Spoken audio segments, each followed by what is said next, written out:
Hello, my name is Judd. I'm the lead author of NeatSkin, a discrete impedance tomography skin sensor. So NeatSkin is an artificial skin sensor.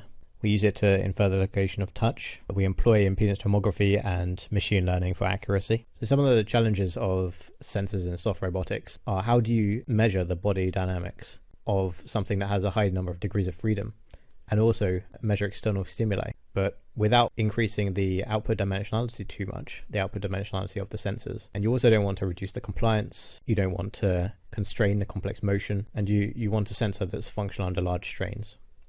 So skin sensors have been proposed as a solution to this. They come in many forms. You could have resistive ones, capacitive ones.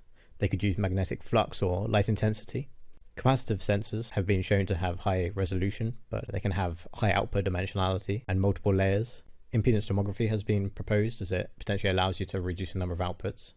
This is where you take electrodes attached to the periphery or sometimes within the actual domain of a conductive layer, and you apply a potential difference between a pair of electrodes and take resistance measurements at other pairs of electrodes.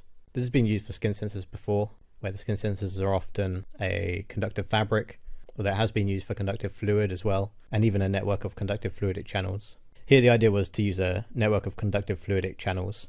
Each channel would have conductive fluid in it, where if you change the length or the cross-section area of the channel, then the resistance would change. So if you constrict the cross-section area, then the resistance would increase. If you etch channels into a piece of silicon and then just fill it with some conductive fluid, this will have minimal impact on the overall thickness increase of your body. It wouldn't reduce the compliance of your body, and it wouldn't constrict the complex motion.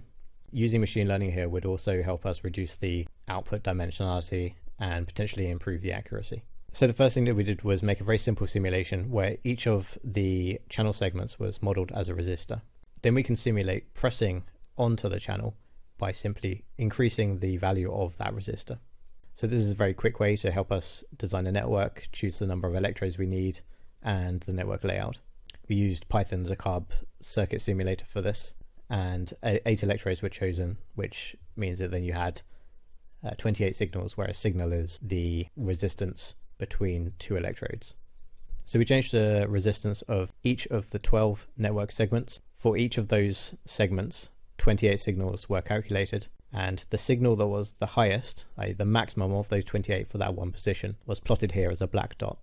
As you can see, the sensitivity around the periphery is higher than in the center, and in the center, the areas where the channel is more sensitive than the areas where there is no channel, as you would expect. The high sensitivity around the edge makes sense, as if you were to apply a current between 2 points, it's going to flow along the path of least resistance. In this case, that would be the shortest path. And if you were to heavily restrict that path, then it's going to have a high impact on the equivalent resistance value. So we next fabricated this sensor out of EcoFlex 0030. The sensor was 5.5 millimeters thick. Rectangular channels were 2 millimeters wide and 1 millimeter high, with segment lengths of 15 millimeters. The channels were then filled with tap water, which is conductive due to the ions in it. To avoid electrolysis, we used a high-frequency AC signal.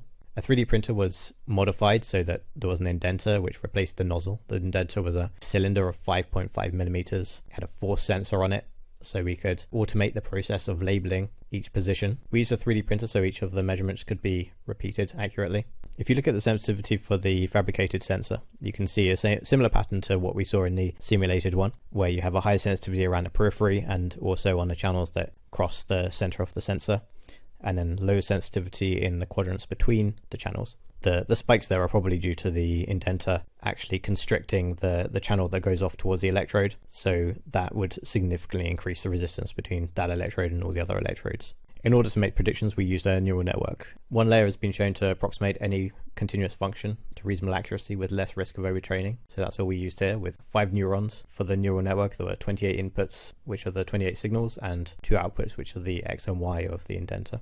To further avoid overtraining, we wanted to have a high number of data points compared to the number of weights we have in the neural network. So the rule of thumb is you want about 10 to 100 times the number of data points as you have weights in a neural network. Here we chose 100 different positions and we repeated them 28 times. So each position was pressed 28 times. The data was split into training, validation, and test data.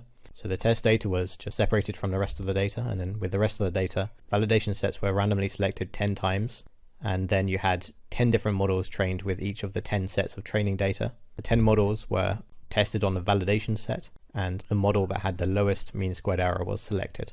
The mean of the mean squared error for the 10 models that were trained was 3.32 millimeters squared, with a standard deviation of 1 millimeter squared. And then for the best model, the mean squared error was 2.15 millimeters squared. So of the test data, there was 11 positions that were selected randomly.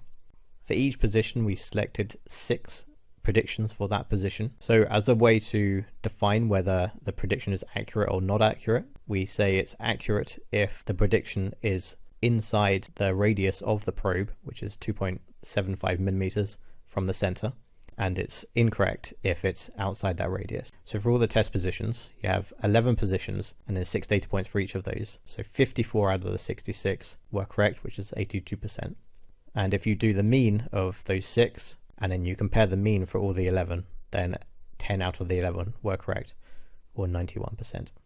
However, the incorrectly predicted position, which is B on the chart, and coloured red, was only just outside the radius.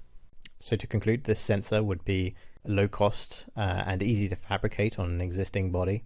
And future work will look at developing this so that it can be put on the surface of a 3-dimensional body. If you made it this far, then please check out my Robosoft paper and look out for cool new versions of this sensor in future publications. Thank you.